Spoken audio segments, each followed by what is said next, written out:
નમસ્કાર વિદ્યાર્થી મિત્રો, આપ સૌનું હાર્દિક સ્વાગત છે. આપણે ધોરણ 11 આંકડાશાસ્ત્રમાં આજથી આપણે ચોથું પ્રકરણ પ્રસારમાન એટલે કે પ્રસારના માપ જુદા જુદા આપણે શરૂ કરી રહ્યા છીએ. તો સૌપ્રથમ આપણે એની જે થિયરી છે બધી એને આપણે સમજીશું. તમારું જે પાઠ્યપુસ્તક છે એમાં પેજ નંબર તમે જોશો તો 121 ઉપર આ ચોથું જે સ્વાધ્યાય છે આપણે એ શરૂ થાય છે. તો પ્રસારમાન એટલે કે પ્રસારના જુદા જુદા માપ. આપણે આંકડાશાસ્ત્રમાં જુઓ ત્રીજું પ્રકરણ જે આગળ આપણે છેલ્લે શીખ્યા, તો એમાં આપણે મધ્યવર્તી સ્થિતિના માપ હતા. આ પ્રકરણમાં આપણે માહિતીનો જે પ્રસાર એટલે કે ફેલાવો જે કહેવાય એના માપ આપણે શીખવાના છે. તો જે આપણે જોયું કે મધ્યવર્તી સ્થિતિના માપ જે છે એ જે આંકડાશાસ્ત્રમાં આપણે માહિતીનું પહેલાં જે એકત્રીકરણ થાય છે, ત્યારબાદ આપણે માહિતીનું વર્ગીકરણ અને એનું પૃથ્થકરણ આપણે કરીએ છીએ, અને એના આધારે આપણે માહિતીના જે ચલ લક્ષણો હોય એનો અભ્યાસ કરવા માટે આપણને મધ્યવર્તી સ્થિતિના માપ જે છે એટલે કે મધ્યક, મધ્યસ્થ, બહુલક, પછી ચતુર્થકો, દશાંશકો, તો આ બધા માપ જે છે એ આપણને માહિતીના ચલ લક્ષણોનો અભ્યાસ કરવા માટે અને માહિતી જે છે એનું વિશ્લેષણ કરવા માટે આપણને ઉપયોગી થાય છે. તો એવી જ રીતે આપણે પ્રસારના જે માપ છે એ પણ મધ્યવર્તી સ્થિતિના માપ જે છે એની જેમ જ આપણે માહિતી જે છે એનું વિશ્લેષણ કરવા માટે કે એનું પૃથ્થકરણ કરવા માટે કે માહિતીના ચલ લક્ષણો જે છે એનો અભ્યાસ કરવા માટે ઉપયોગી થાય છે. એટલે પ્રસારના જે જુદા જુદા માપ છે એનો આપણે આ પ્રકરણમાં અભ્યાસ કરવાનો છે. જેમ આપણે મધ્યવર્તી સ્થિતિના માપ જે શીખ્યા, તો એમાં આપણે મધ્યક, મધ્યસ્થ અને બહુલક ને એ બધા માપોનો આપણે અભ્યાસ કર્યો.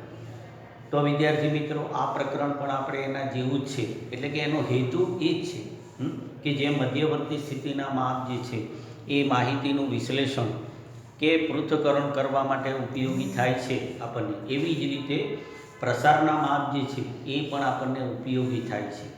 એટલે કે માહિતીનું વિશ્લેષણ કરવા માટે માત્ર ને માત્ર મધ્યવર્તી સ્થિતિના માપ જે છે એ જ ઉપયોગી નથી, પણ આપણે માહિતી જે છે એનું ઊંડાણપૂર્વક આપણે એનું વિશ્લેષણ કરવું હોય કે એના ચલ લક્ષણોનો આપણે અભ્યાસ કરવો હોય તો પ્રસારના માપ પણ એટલા જ ઉપયોગી થાય છે. તો તમને ખ્યાલ આવી ગયો હશે કે પ્રસારના માપ જે છે એ શું છે. મધ્યવર્તી સ્થિતિના માપ છે, એના જેવા બધા જુદા જુદા માપ છે, અને એ માહિતી જે છે એનું પૃથ્થકરણ, એનું વિશ્લેષણ કે એના ચલ લક્ષણો જે છે એ જાણવા માટે ઉપયોગી થાય છે. અને ખાસ કરીને પ્રસારના માપ જે છે એ આપણે એકથી વધુ માહિતીનો જે સમૂહ હોય, બરાબર, ધારો કે આપણે વિદ્યાર્થીઓ છે તો એના વજનની માહિતી હોય કે એના ઊંચાઈની માહિતી હોય, તો એ બંને પ્રકારની માહિતી છે એની આપણે સરખામણી કરવી હોય, એટલે કે માહિતીનો એકથી વધુ જથ્થો કે એકથી વધુ સમષ્ટિ હોય અને આપણે એનો એક સરખામણી કરી અને આપણે એનો ઊંડો અભ્યાસ કરવો હોય તો પ્રસારના માપ છે એ ખૂબ જ ઉપયોગી થાય છે. કારણ કે આપણે મધ્યવર્તી સ્થિતિના માપ જે શીખ્યા, તો એમાં કોઈ એક માહિતી પરથી જ આપણે એ બધા માપ મેળવીએ છીએ કે ભાઈ મધ્યક એનો શું. તો મધ્યવર્તી સ્થિતિના માપ શું છે, એ પ્રોપરલી આપણને કોઈ એક જ સમૂહની માહિતી હોય તો એનું આપણે વિશ્લેષણ કરવા માટે ઉપયોગી થાય. પણ એકથી વધુ સમૂહની જો માહિતી હોય તો એનું આપણે વિશ્લેષણ કે પૃથ્થકરણ કરવા માટે પ્રસારના જે માપ છે એ ખૂબ જ ઉપયોગી થાય છે. તો વિદ્યાર્થી મિત્રો, સૌપ્રથમ આપણે આજનું જે આપણે પ્રકરણ છે તો પહેલાં આપણે એની રૂપરેખા જોઈએ. તમારી જે પાકી બુક છે તો એમાં ખાસ આજની તારીખ તમે લખી અને પ્રકરણ 4 પ્રસારમાં એવી નોંધ કરી અને સૌપ્રથમ આપણે એની રૂપરેખા જે છે એ આપણે જોઈએ. તો જુઓ, સૌપ્રથમ આપણે પ્રસ્તાવના જે છે એ જોઈશું, ત્યારબાદ આપણે પ્રસારમાન જે શબ્દ છે, જુઓ પ્રસારમાન, તો એનો અર્થ અને એની વ્યાખ્યા આપણે સમજીશું. ત્યારબાદ આપણે જે પ્રસારમાન જે આપણો શબ્દ છે, પ્રસારમાન જે છે એના ઈચ્છનીય લક્ષણો તમારી બુક જે છે એમાં આપેલા છે. પ્રસારમાનના ટૂંકમાં લક્ષણો એમ ત્યારબાદ આપણે પ્રસારમાન જે છે એટલે કે પ્રસારના જુદા જુદા માપ, એના પ્રકાર જે છે એમાં આપણે બે પ્રકારના માપ આવશે. જે માહિતીનો જે પ્રસાર કે ફેલાવો જે હોય છે તો એના નિરપેક્ષ માપ અને એના સાપેક્ષ માપ એમ બે પ્રકાર આપણે પ્રસારમાન જે છે એમાં આવશે. એટલે પ્રસારના નિરપેક્ષ માપ અને બીજું આપણે સાપેક્ષ માપ જે છે. એટલે પ્રસારના નિરપેક્ષ માપ જે છે એને જે માહિતી હોય એના જે માહિતીના ચલનો જે એકમ હોય એ એકમ વડે એને દર્શાવી શકાય છે. એટલે ધારો કે આપણે વિદ્યાર્થીઓનું વજન હોય તો એનો આપણે મધ્યક શોધી, તો વજનનો જે એકમ છે આપણે કિલોગ્રામ માનો કે એકમ હોય તો મધ્યક જે આપણને મળે છે એ માપ આપણે કિલોગ્રામ જ થયું, બરાબર. એટલે કે મધ્યક આપણને કિલોગ્રામમાં મળે છે. તો મધ્યક એ એક નિરપેક્ષ માપ થયું કે જે માહિતીનો જે એકમ છે કિલોગ્રામ હોય, સેન્ટીમીટર હોય. ધારો કે આપણે ઊંચાઈ હોય તો એનો એકમ આપણે સેન્ટીમીટર હોય, એનો આપણે મધ્યક શોધીએ કે મધ્યસ્થ આપણે શોધીએ તો એ આપણને સેન્ટીમીટરમાં મળે છે. તો એને નિરપેક્ષ માપ કહેવાય છે. તો એવા પ્રસારના નિરપેક્ષ માપ અને પછી સાપેક્ષ માપ, એટલે કે જે નિરપેક્ષ માપ ઉપર જે માપ આધારિત છે એને સાપેક્ષ માપ કહેવામાં આવે છે. એટલે કે એનો કોઈ એકમ નથી હોતો. જે સાપેક્ષ માપ હોય છે એને આપણે એનો જે માહિતીના જે સમષ્ટિ છે એનો જે એકમ છે તો એ એકમથી સ્વતંત્ર માપ હોય છે, એટલે એને સાપેક્ષ માપ તરીકે ઓળખવામાં આવે છે. આપણે એને જુદા જુદા પ્રકારની બધું પછી જોઈશું. તો આ રીતે આપણે પ્રસાર એ છે અને પ્રસારના જે જુદા જુદા માપ છે, પ્રસારના માપ જે છે એની ગણતરી, એના સૂત્રો જે છે તો એ સૂત્રો પણ આપણે અભ્યાસક્રમનો એક ભાગ થશે કે આપણે પ્રેક્ટિકલ જે દાખલા ગણવાના હોય, જે માપ આપણે મેળવવાનું હોય તો એના માટેના ગાણિતિક સૂત્રો હોય છે. તો સૂત્રો પણ આપણે બરાબર એક અભ્યાસના ભાગ રૂપે એનું પણ આપણે બરાબર એને સમજીશું. તો આ રીતે જો થિયરી જે છે એના મુદ્દા આપણે જોયા કે આપણે આ પ્રકરણની અંદર થિયરી જે છે એ તમારી બુકમાં આ મુદ્દા જે રૂપરેખા આપણે જોઈ એ લખો. આપણે જે ડિસેમ્બર મહિનામાં આપણે એકમ કસોટી તમારે છે તો એમાં આપણે આ ચોથું પ્રકરણ જે છે એ અભ્યાસક્રમમાં છે. તો એ રીતે આપણે અભ્યાસક્રમનું એનું તમારે ધ્યાન રાખવાનું. થિયરી જે કંઈ આપણે સમજીએ, દાખલા ગણીશું તો એને સમજજો. તો હવે આપણે જુઓ જે તમે રૂપરેખા લખી તો સૌથી પહેલાં આપણે પ્રસ્તાવના જે છે તો એ આપણે જોઈએ. તો આપણે જેમ બેઝિક વાત કરી કે જેમ મધ્યવર્તી સ્થિતિના જે માપ છે એ માહિતી કોઈ પણ હોય એની જે સમષ્ટિ હોય, માહિતીના જે અવલોકનો છે એનો સમૂહ જે છે એનું પૃથ્થકરણ અને વિશ્લેષણ કરવા માટે જેમ ઉપયોગી થાય છે એમ જ પ્રસારના જે માપ છે એ પણ માહિતી જે છે એનું વિશ્લેષણ કે એનું પૃથ્થકરણ કરવા માટે ઉપયોગી છે. અને ખાસ એકથી વધુ સમૂહની જે માહિતી હોય એટલે કે બે કે તેથી વધુ સમૂહની માહિતી જે છે એનું વિશ્લેષણ કે એનો અભ્યાસ કરવા માટે પ્રસારના જે માપ છે એ વધારે ઉપયોગી થાય છે. તો પ્રસારના માપ છે એનું એ એક પ્લસ પોઈન્ટ જે આપણે કહી શકીએ. તો એ રીતે આપણે પ્રસ્તાવનામાં તમે લખો બરાબર કે માહિતી જે છે, માહિતીના જે અવલોકનોનું વિશ્લેષણ અને પૃથ્થકરણ કરવા માટે આપણે તથા આપણે એના ચલ લક્ષણો જે માહિતી હોય છે ચલ લક્ષણોનો અભ્યાસ કરવા માટે મધ્યવર્તી સ્થિતિના માપ આપણે જે શીખ્યા એ રીતે આપણે મધ્યવર્તી સ્થિતિના માપની જેમ આપણે પ્રસારના જે માપ છે, પ્રસારના માપ પણ ધ્યાનમાં લેવામાં આવે છે.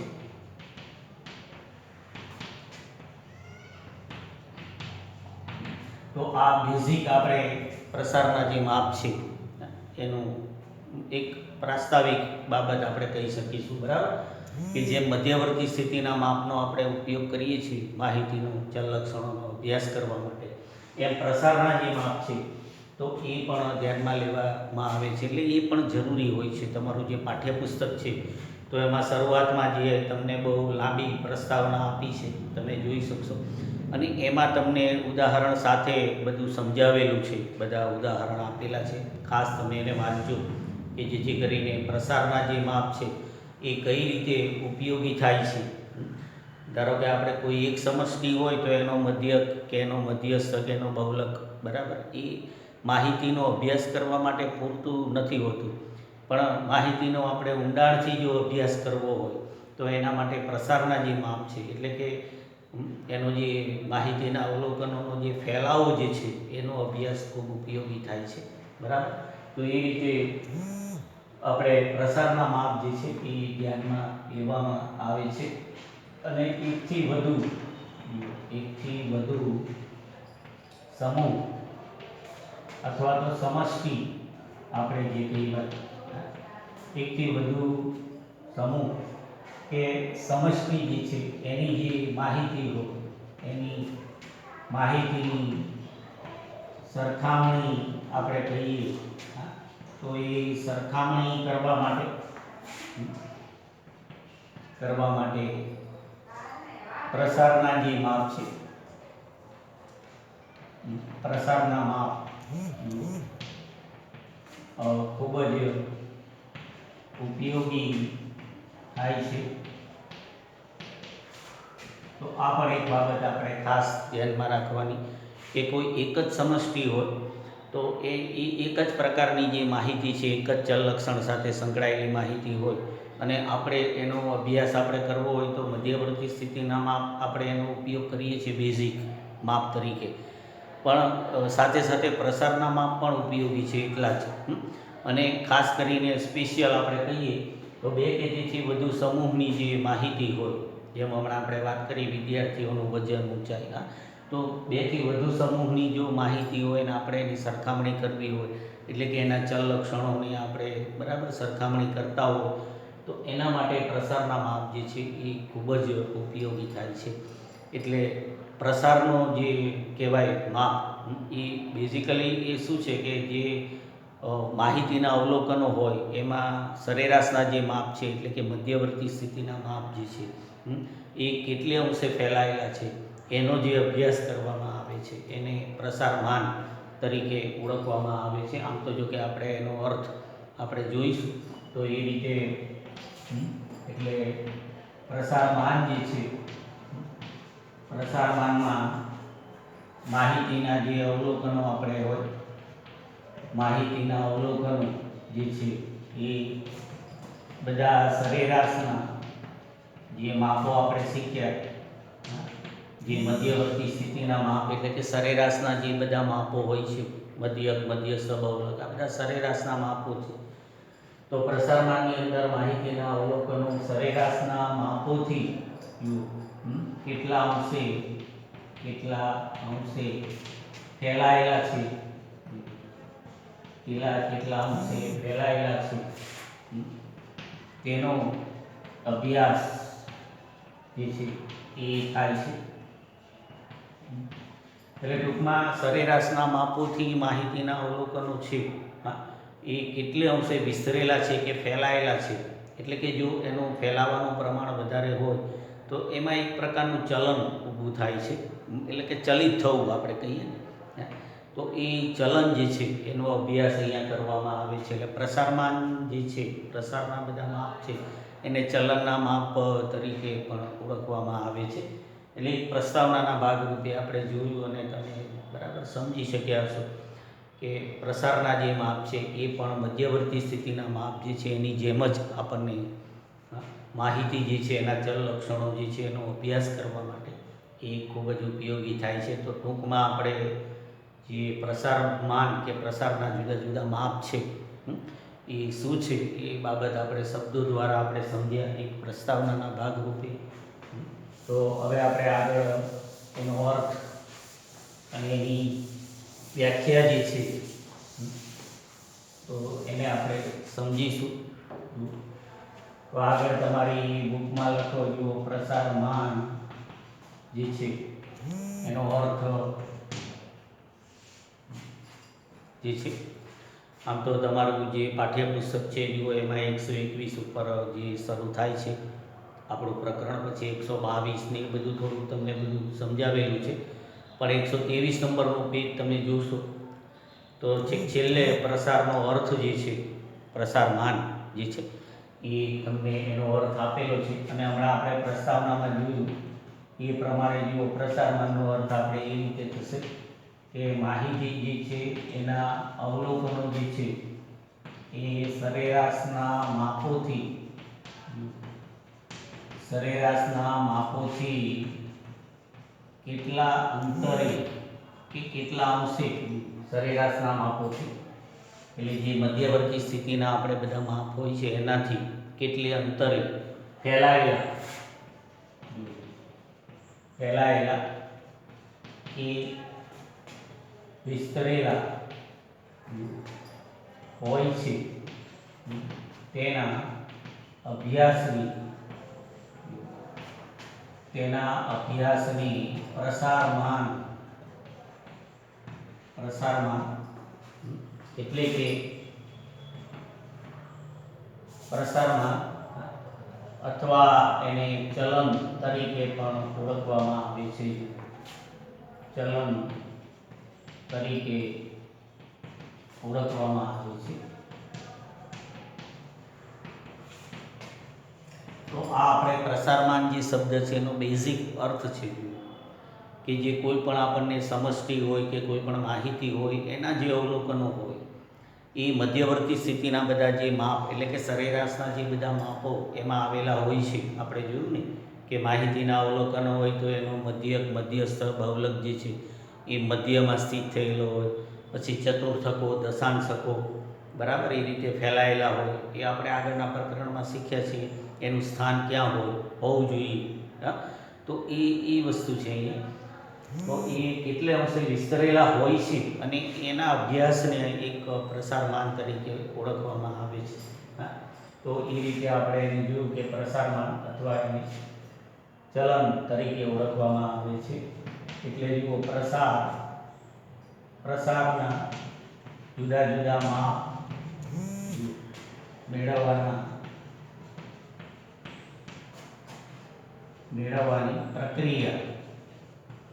પ્રક્રિયાની પ્રસારમાન કહેવાય છે.